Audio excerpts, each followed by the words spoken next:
to the Shady Book Club. I am here today, sadly, without my better half of Shah. She is on holiday, lucky cow. She has had the best weather, but she went caravanning and they have zero signal.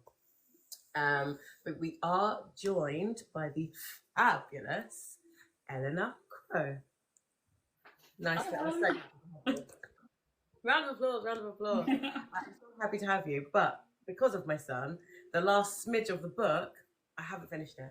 I'm raging because it's just getting to a really good part. Thank you for the follows, guys, and thank you for the likes.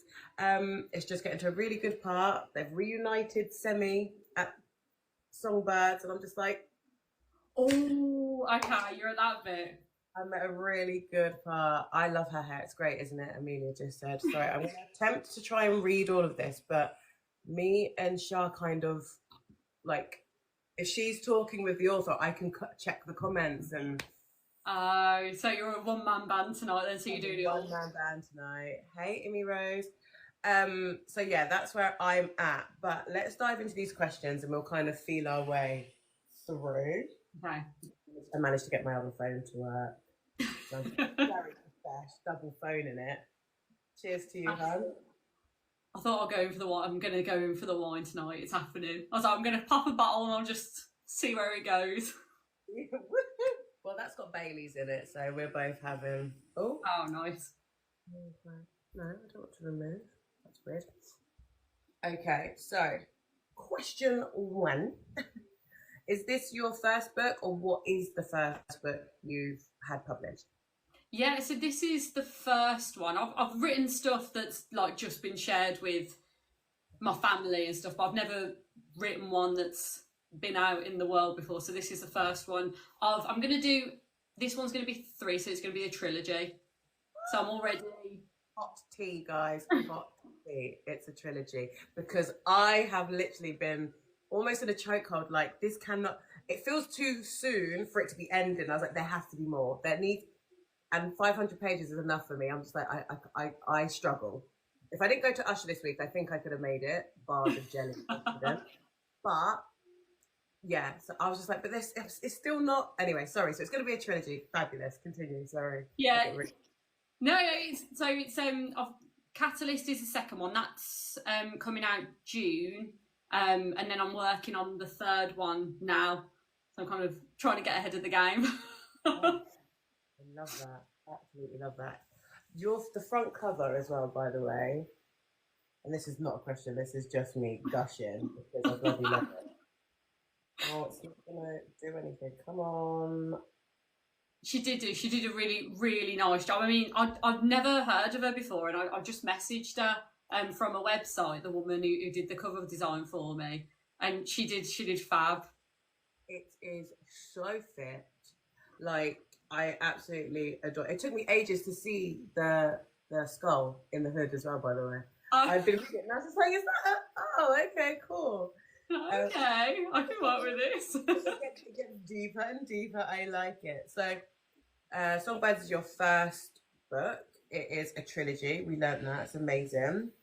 How long did it take you to write? Probably, I think it was 3 or 4 months. But I have like kids and I work full time as well, so it's juggling it around that. Hold on. 4 months for a 500-page book is pretty amazing, to be honest. I just battle it out on a night. I'll sit there and I was like, clearly, you got extra set of hands that no one knows about. What brought this storyline to you? What made you go down this particular path? Are you a dark romance reader, or are you just? I mean, you kind of have to be, but yeah. Well, I've only recently started reading dark romance, but I've always written, and I've always written smut to an extent, but I didn't realise that this was acceptable. So I remember the first time, I think the first book I read was Vengeful Gods by Elliot Rose. And I remember reading that and I was like, oh, okay. I was like, we can go here. We can go like to this kind of level. So I've always had, you know, the idea of writing a book about a strip club and, you know, all these other bits and having a bit of sauce in there. But I didn't realise how dark I could go and how acceptable it was until, because it's quite, I think it's quite taboo, isn't it? Like it's not until recently, I don't think, that people have kind of been accepting of it. It's always been a bit like of a very grey area to cover. And it wasn't until I started reading it, I was like, I'm allowed to go here. This is okay. Like, I can do this. I'm home. People, I'm home. I found my niche. Yeah. Yes. You are most definitely allowed. Like, we lap it up. And this book has taken me on a complete journey. And as I thought I was getting to an understanding, this whole other almost paranormal element came in. And I was just like, oh, what? And I was just like, and then I just kept going, and I was just like, when I say you threw me through a loop, I was like, I've thrown my phone, I've thrown down my tablet, just been so infuriated, but also enjoying it. About the whole thing. I was just like, how are we here now? How did we get here? You're amazing, sorry. Thank you. So you've only just really started reading. What seems to be like your favorite tropes, like to read? What you kind of like, your favorite storylines, genres, whatever way you think of it?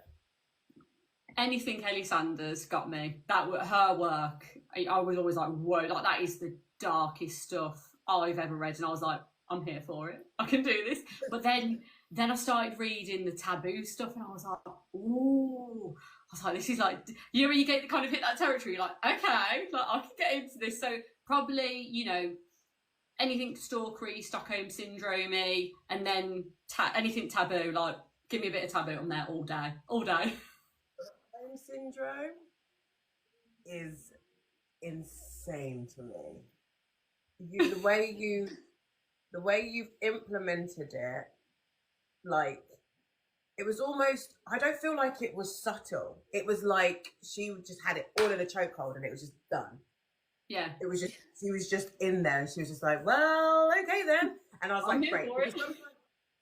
May as well. You're fit. I'm fit. Let's go for it.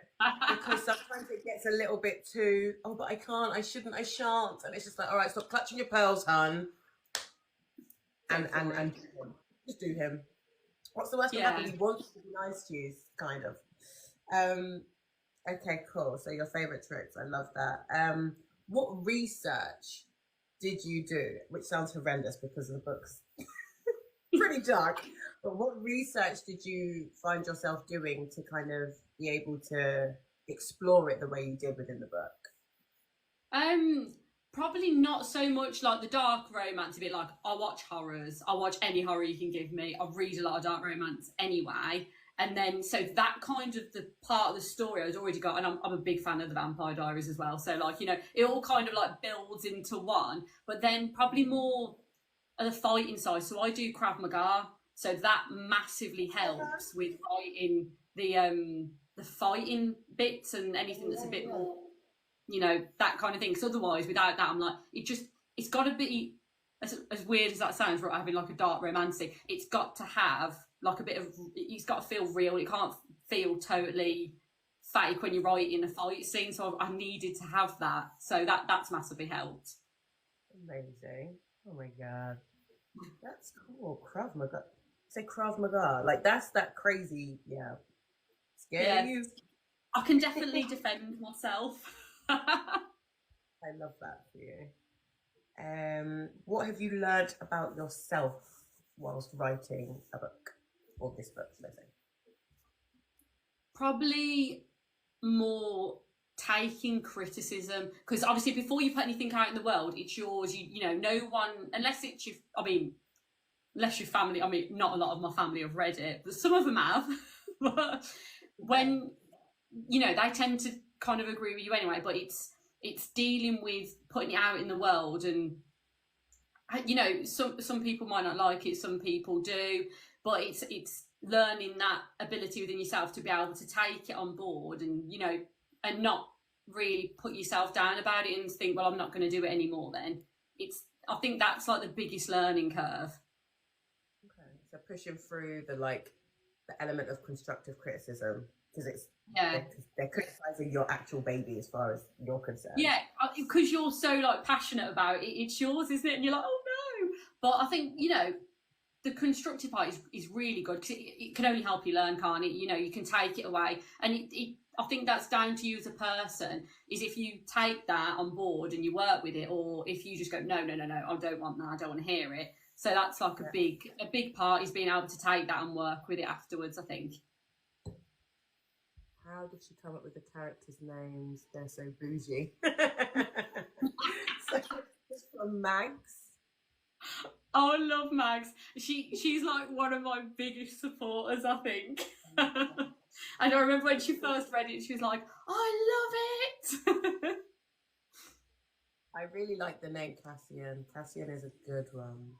Wow, I've never read ACOTAR, so I didn't realise ACOTAR, isn't it, where I think they have the same characters, and I was like, what? And I tried to do so much research and like searching characters' names, because you don't want to stick it in a book, do you? And then find out, well, actually, you know, 5 other books have got that same character name. So, but obviously I didn't do my research. He is so hot. Like, the way you have written Cassian, obviously, yes, he's a slightly troubled man, boo-hoo, but he's just like, he's a good one. He's a good one. He's a good egg. That literally lives in my head rent-free, like, all the time. I have like this little, you know, like in Clueless where she has her rotating wardrobe. Yeah. It's like I have like a rotating like gist of like hot men from books. Okay.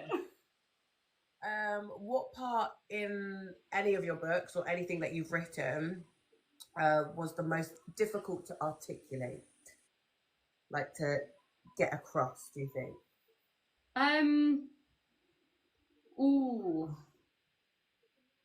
Probably, I think this is where it plays into me, like, I don't, as much as it's a romance and you've got the fantasy element to it, I don't want it to be unrealistic, as weird as that is. So it's trying to keep it to a level where it doesn't totally go out the water and you're going, oh no, this is like, just, it would never happen. I mean, it would never happen, but you don't want to hit that point. So trying to keep it as realistic as possible, so you still get that feel of like, ooh, like, you know, I could see it happening. That's the hardest thing, I think. Some answers.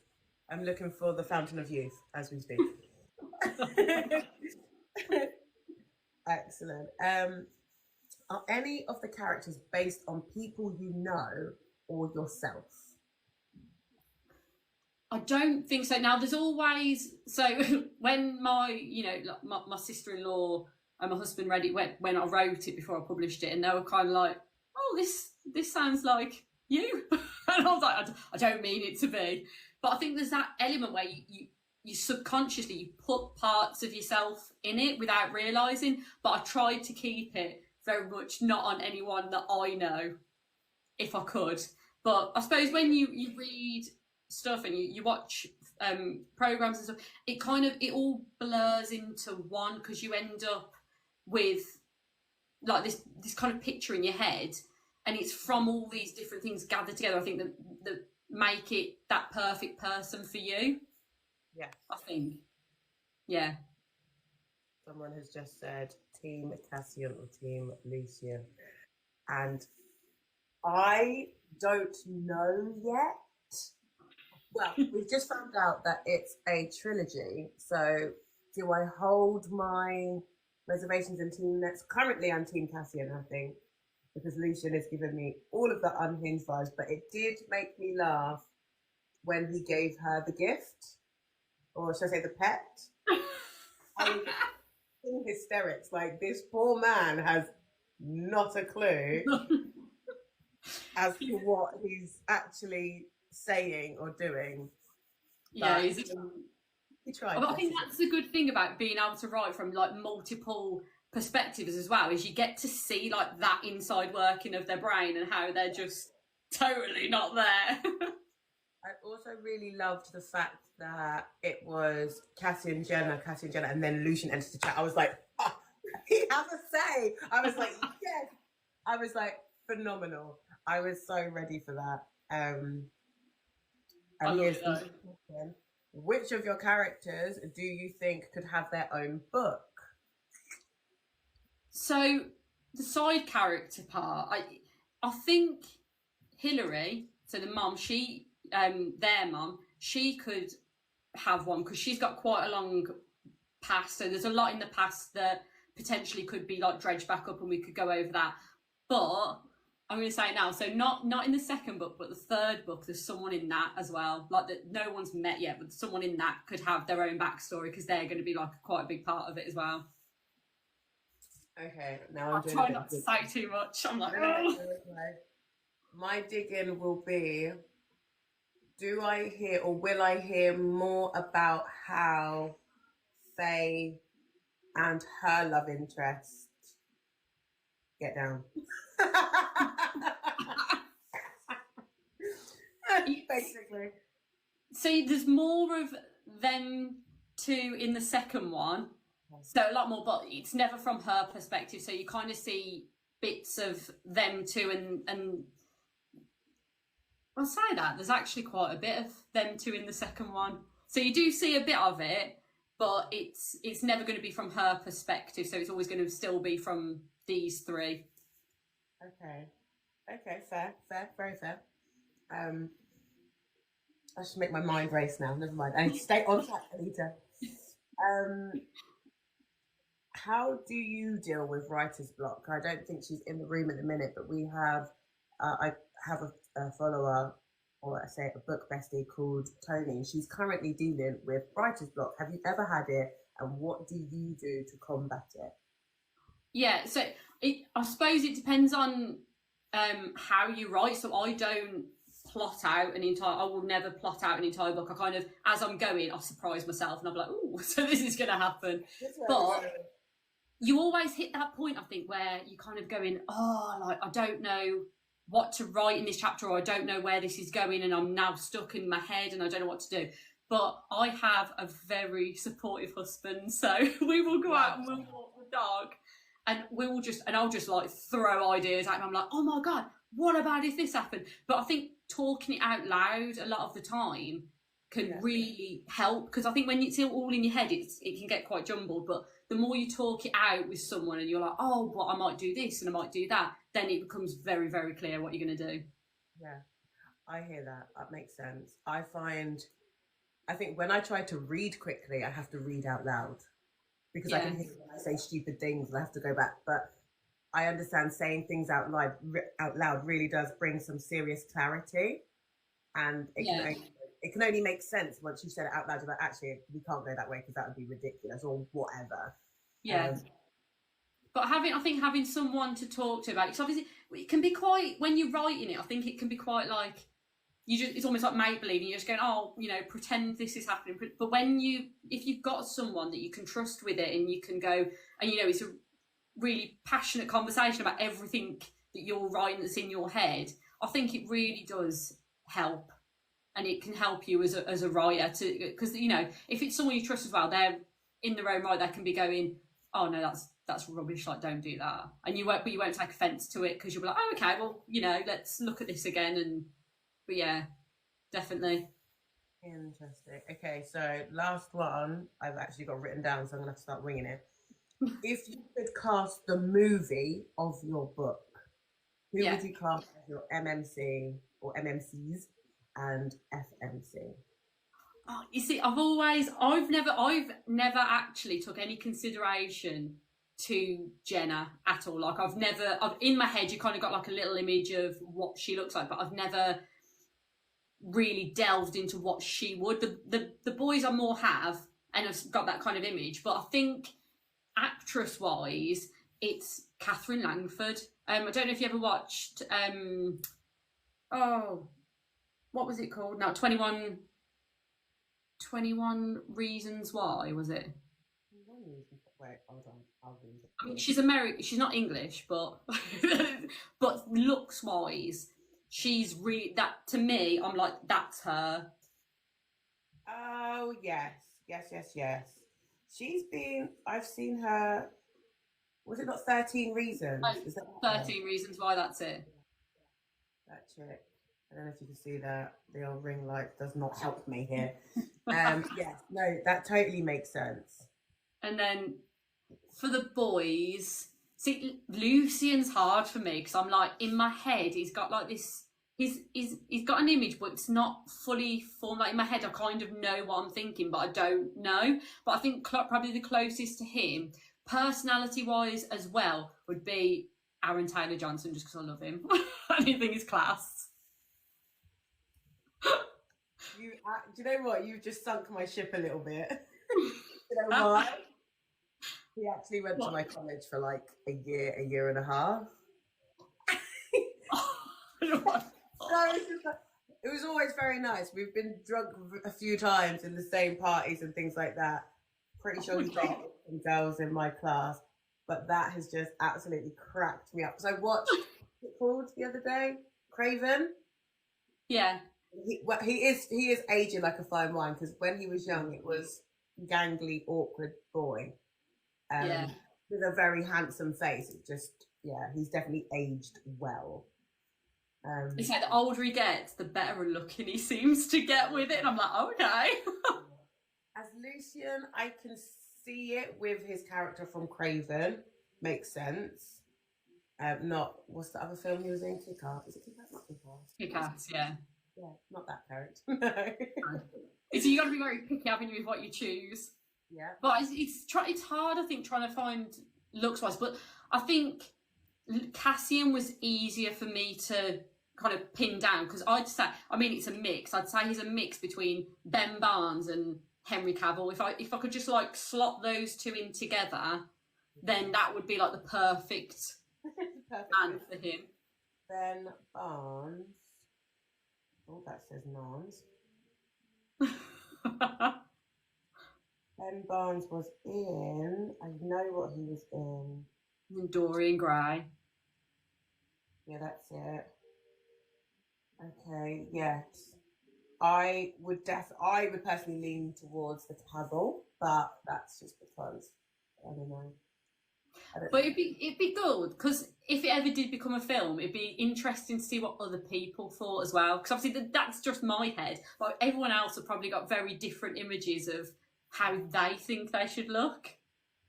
So it'd be interesting to see that. I do have them both as like dark haired, proper brooded. I wouldn't say that whole olive skin vibe. Yeah.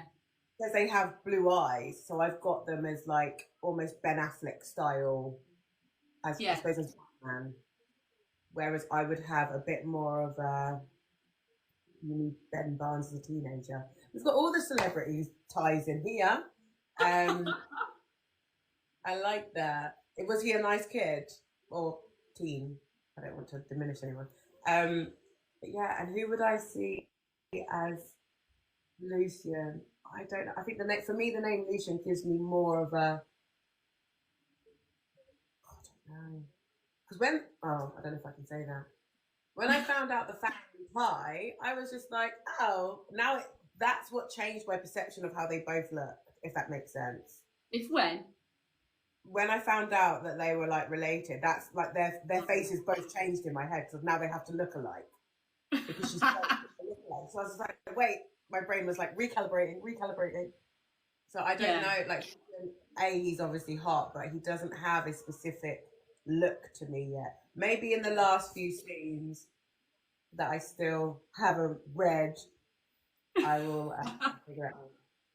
Yeah, because I suppose you're kind of getting to the point, aren't you, where he's just kind of getting big into it, and then they haven't quite got to the bit where there's, they're all kind of trying to work it out between them, have you? Yeah. Yeah. I'm just getting to the part where they're going to see Mama Dearest. So I'm like, on tender. Stuff to come. It's fine. Huh? You've got some good stuff to come. Thank you for the likes, guys. You're very cute. Yeah, no, it's been such a wild read.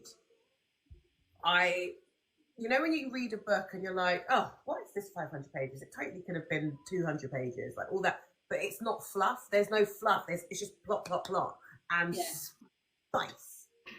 Like I read parts of it the other day, and I was just like, I can't sit still. This is awkward. I was on the train as well, so go figure. I was just like, this is not the place for this reaction. Thank you very much. I love it. I was sat there and I was just like, oh God, no. I get the wiggles. I just can't. I'm just like, this is too much. Yeah. You feel an energy when you're reading these books for real, and it's just like I need to walk up and down the train or something to just. Yeah, it's when you got your earphones in as well, isn't it? You got music on, and you go, oh, this is a bit too much. Getting tense, like yeah, it's insane. Have I got any more written questions? Let me see. I do. I try not to throw you through any loops, but let's find a little bit more about you, like as a person. Obviously, we've been speaking briefly. For the last couple of days. I've been so run off my feet, so I do apologise. I would like an unpopular opinion, just about life in general. An unpopular opinion. Ooh, unpopular opinion. I put my milk in my tea first, and then the tea bag, and then the water. I'm not a tea drinker, but I'm pretty sure that's blasphemy. Like, that is the way I've trained my husband to make my tea for me. I'm like, it's milk first, then tea bag, then water. So you almost have like a latte style tea. Yeah. I think it's like a baby tea. I feel like that's very like Moroccan-y Arabic thing to do. So it's not a bad way to make tea. It's not a bad way. I mean, you obviously love it. But yeah, I'm pretty sure. I mean, I've dated a Moroccan before. Side note, and he likes his like they used to put it in a pot with milk, and heat the milk, add the tea bag to the milk. Yeah, and it's meant to be like really tasty. I don't like tea though, so I was like, I'll just have coffee toast. That's probably the only unpopular opinion. That's the only thing, though, how I do something and people go, How do you feel when you go to other people's house and they make it the regular way? Oh, it's weird. You know, when you drink it, you're like, yeah, you did that the wrong way around. Yeah, should I do it myself? Do you want me to make my tea? I've got someone said, oh, your hi lady said Tom Ellis is yummy. Who's Tom Ellis? I don't know. Let's find that out. What was Tom Ellis in? I feel like I recognise him when I see him, but I don't actually know what he looks like. Me and names are absolutely terrible sometimes. Oh, right. So he is the guy from... If you get out of my way... Oh, no. I have to accept all cookies. Oh, no. He's the guy who played Lucifer. Yeah, Lucifer. Okay. That's a good look. Do you know what I can't shake? He's very dishy, though, to be fair. Yeah, no one can see that. Great. But he is, I think he's very attractive. Part of me and Lucifer was like, he sings. And when he just comes out of it and just busts out the singing, I was just like, oh. Yep. Anyone with a strong jawline, he's got to be tall, though. Like, I can't get past it if they're really good looking, but they're small. I'm like, it wouldn't work. Like, they've got to be really tall for it to work. I think I've read a romance book where anyone is under 6 foot. Like, it doesn't happen. And now when I hear 6 foot, I'm like, oh, well, he's short. Yeah. It's totally unrealistic expectations, hasn't it? He's not 6'8". He's short. What are you talking about? What is your biggest turn off with people, the general public? Oh, just. I think it's when people are rude. You know, when you walk past someone and they're just like, if say you stop and like let them through. And even if you walk in somewhere and they just don't say thank you, I'm like, that's really rude. And then I'm just like, no. But yeah, it's if you're not polite, like people, even if they just like, you know, hello, that to me, I'm like, oh, that's really nice. But when people are just rude, I'm like, well, no. Not there for it. Do you have a job outside of writing? or are you mum writing? Yeah. What's the Yeah. 9 to 5, so to speak? I work in IT essentially for, it's like, how do you put it? It's IT but financial services IT. Okay. So, So yeah. but yeah, 9 till 5, Monday to Friday, and then every bit I'm not doing that, I'm writing. So how old are your little ones? I've got an 8-year-old and a 5-year-old. Oh, I have So a 5-year-old. That'd be fun. nice age where they're out of nappies now, which is great. So, but you know, they're both at school, which is great. And but my eldest did go into school and tell her teacher that mummy writes dark romance, and he was like, okay. The teacher was like, "What's her pen name?" Yeah. So that I was like, oh, wow. Oh, So he knows then. hilarious. How hilarious, Yeah. because I mentioned obviously having book club whilst on the playground, and one of the teachers was like, "Oh, I like dark romance, or I like romance books, mainly fantasy." So could you imagine if the teachers in your kids' school just sat around your book? Oh, and you're just like, oh, okay, this is happening. I don't think I'll be able to look him in the eye on the playground now. I think I'll be like, nope, nope. No, can't do that. Stop. No. Cute. They don't speak too much about me at that point. I'll be like, no. Yeah. Hi, Tony. We just spoke about writer's block. So you're gonna have to catch it on YouTube. Um, what are you a geek about? What's another one of your things other than obviously writing? Geek about. Oh, see, I'm a Disney freak. Nice. I am a Disney girl, like through and through. Like that's so. If I'm not reading dark romance, I'm obsessed with Disney. I've got Disney tattoos on my leg. I've got them. Yeah, I'm there for Disney. So it's like two opposite ends, isn't it? Really. I mean, clearly, like, but I did. What did I read? I know is Peter Pan Disney. I listened to a dark romance Disney spin-off type thing. Yeah, I think people have done quite a few of the dark sides of them, haven't they? Yeah, like there's one for, I know there's Peter Pan. I saw another one for Ariel. It's like a Little Mermaid type one, and I'm sure it's a whole box set. But I haven't actually dug deep into it. Fantasy is not exactly my bag, but I can listen to fantasy. Yeah. But reading fantasy, hooked. Thank you very much. Reading fantasy for me is a lot because the world building. Yeah. I'm like, get to the point I want to read. If they either boning or they're not, like, what we're doing here. I think that's like when you were saying about having a balance between reality and that stitch of like pushing the barrier, because again, it's all fictional. So the fact that you've thrown in that like I say, that paranormal loop, it's like, because it's a book, it's okay. But the complete, I need it to be. It's a lot, and if you want to kind of get straight, because I'm like that as a reader. Like I don't want to sit and have to build a world in my head and work it all out for the first 300 pages and then get into the story. Like I want it to be from the beginning. Okay, we're going to get into it. I want to understand what's going on because they're all in America or England or Australia or wherever. I know these places, or I can understand. I can pronounce every part of the world that they're in. I haven't got to try and work it out. Yeah, put it into Google Translate, blah blah blah. Although when I do read things and they have different languages, I love to be able to pronounce them correctly. So I would lose it if I was trying to say all these dragons' names and stuff. Like, and if I kept pronouncing it wrong, I would change the name in my head. Yeah, because you end up just going, don't you, when you're reading it? Otherwise, did this. And and he slowly touched my thing, and it's like, but his name is jumbled to me.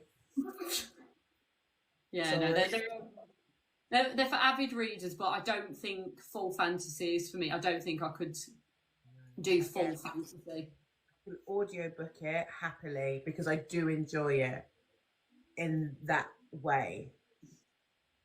Just not when you've actually got to sit and read it. I love Pronouncing Right, yeah.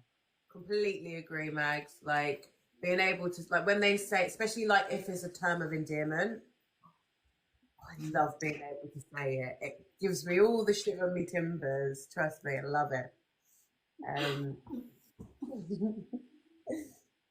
Where are we going here? When you were little, what did you want to be? What was your dream and aspiration? Well, I was writing from when I was about 14, so I think not so, obviously when I was like little, I wanted to be a princess or I wanted to be a vet but when I think from the age of 14, my goal was always like, wouldn't it be great if you could write a book? And it wasn't just about writing a book, it was writing a book that became a series or a film where you could then see it like visualized in real life and you could walk down the red carpet of your book that's become this big thing. I think that's like, that would be a dream. I mean, it's probably never going to happen, but it would be a dream. Hey, we don't knock dreams here. We manifest them. Because that would be absolutely insane. Because are they not doing this with Anna? I won't say her name wrong. Anna Frank?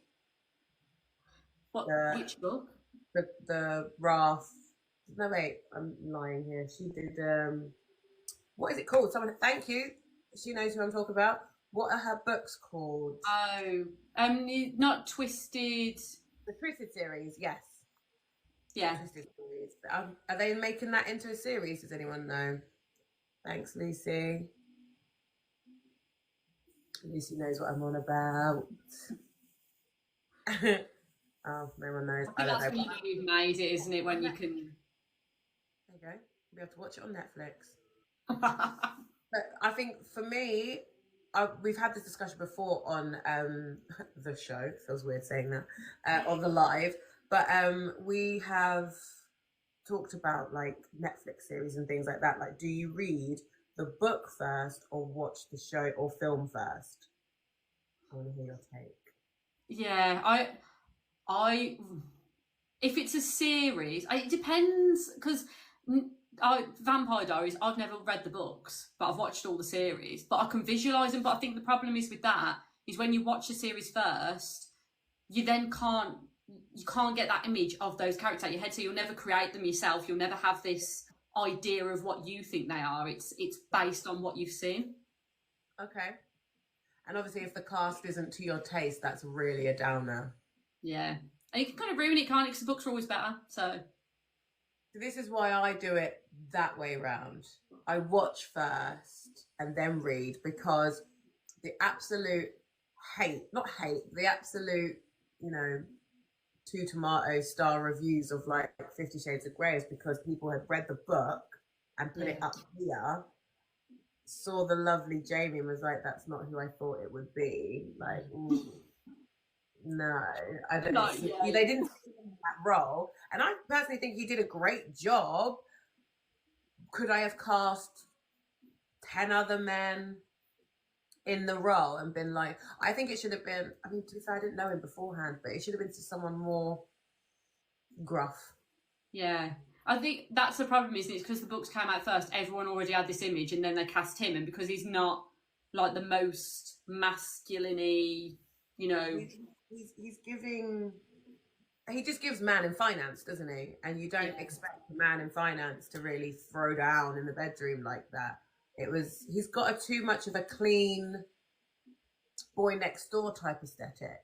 Yeah, a pretty boy. So he's not got that ruggedness, has he, where you kind of go, ooh, yeah. I honestly feel like a dominant man, not saying that they have to, have a beard and blah, blah, blah, but I just, in my brain, I see them to be larger than life, if that makes sense, rather than someone I could terrorize if the mood took me. Verbally be like, no, screw yourself, like whatever. So I don't know. I haven't read the books because there was so much. I hate hype. I know that sounds ridiculous, but I'm terrible with hype. So whenever there's massive hype around something, I'm always like, let it cool down. Let it cool down and I'll go in. It was one of them books as well. Like I couldn't get the story of it. I got the spice, I got that bit, but I didn't get the story and the contract. I didn't get all of that. So, but it started. It was like that was the big one where it really like pushed the spice books. And everyone was like, "Oh my god, this is like out of the world."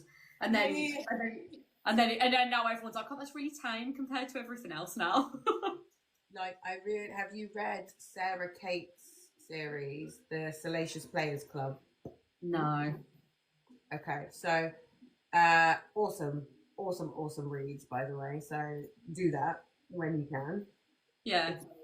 It's like, let's say, I think it's like 5 or 6 like friends. They all worked in the same company, and they would all go out for drinks every Thursday. Blah blah blah. A couple got together, but the rest are all like looking for that love, but they're all a little bit kinky behind the scenes, and they create I think it was an app first, so you could match kinks without ending up.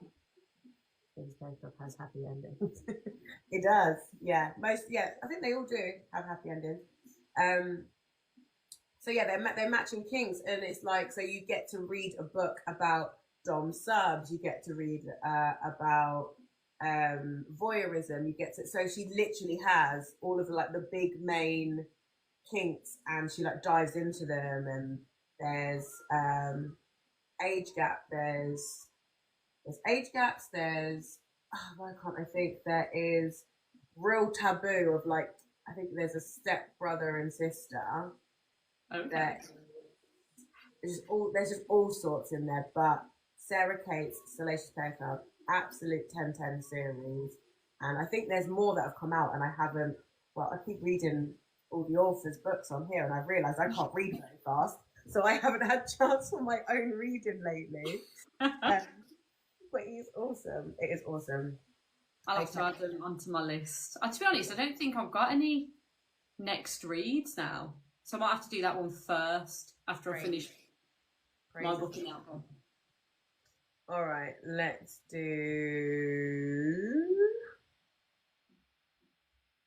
What's your favourite comfort show? I love this question. It tells me so much about the person as well.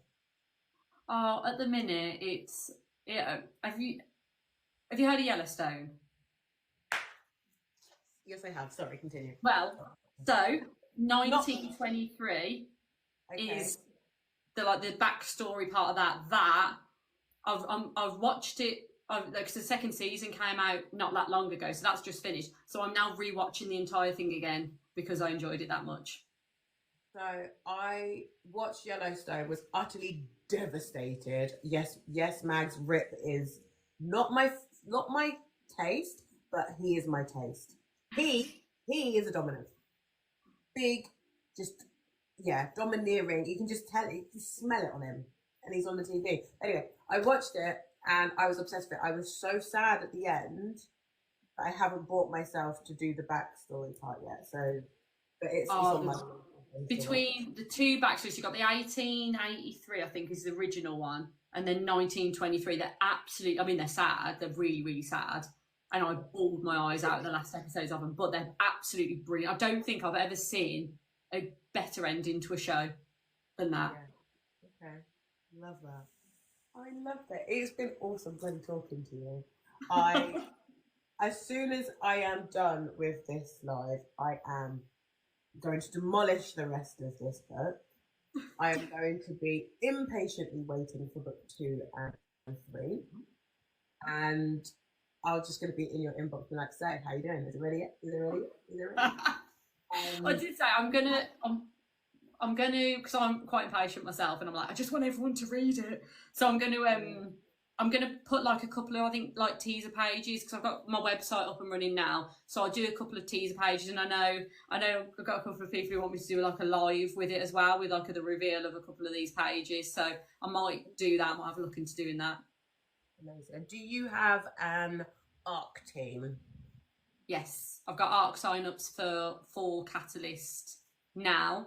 I haven't really pushed it that much because I'm still waiting for the book cover reveal. So I'm waiting on my lovely lady to get back to me with the book cover, and then I'm going to really start pushing the arcs. But I've got a few sign-ups for that, but that's open now. Good. Okay, so is the sign up in your bio or? Yeah, it's all in my bio. So I've got that. What else have I got in my bio? That I don't think I've linked my website in there yet, but I will.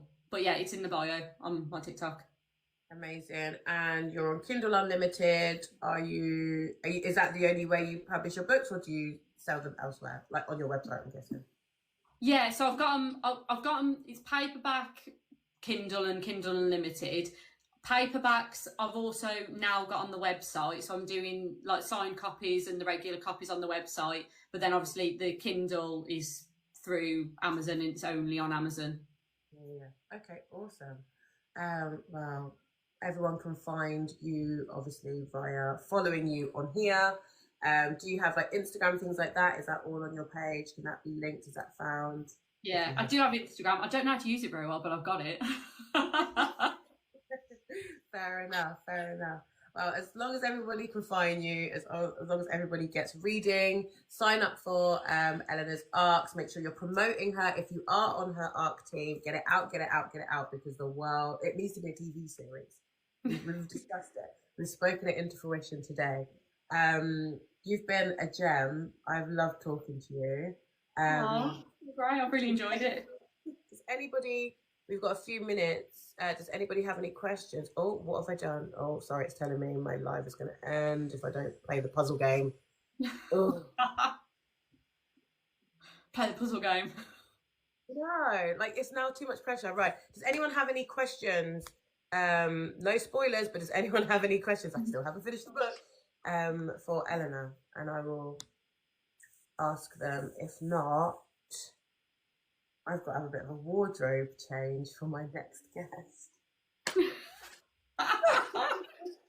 So I decided, because I'm an absolute loon bag, well, we had somebody rearranged today's slot. That's why I went through Shah's, is Eleanor drinking Sauvignon or Pinot? It's Asti. It's the stuff. So yeah, so so that's how I went through all of the comments. I found you, and I was just like, and I looked on your page. I looked on everybody's pages, and I was like, I want to read Songbird. So I was like, please make sure she answers. So then we got you. But I also spoke with a delightful masked man and his team, and his team's in here. Your hi lady, how you doing, babes? And then I was just like speaking to Shah, and I was just like, I need to do something. I want to do something. So I have brought myself. Now, hopefully, I don't get kicked off because it's a little bit. They're not quite the same, but I bought myself a little to wear. I'm a masked man without wearing a mask. Now, I did say to Shah, and she was just like, "Oh, I'm gonna get one too," but she's not here, so I'm super gutted. Thank you. I can't wait. I'll probably keep it on for 0.2 seconds because one, I can barely read the screen with my glasses on, and two, my face sweats a little bit, and it's not, I don't know how they do it, but no. I've got questions for him to figure all of this stuff out. I'm only going to be jumping back off and then straight back on to watch this. I might end up having a new line of work coming soon, guys. Mask Lady Nikki. Thank you so much, Eleanor. It's been an absolute delight having you on. Thank you for having me. I've really enjoyed it. You are so more than welcome to come back. Once book 2, book 3, book whatever. Many more books to come. I can see it. So thank you so much. Fab. No worries. Well, have fun. Enjoy.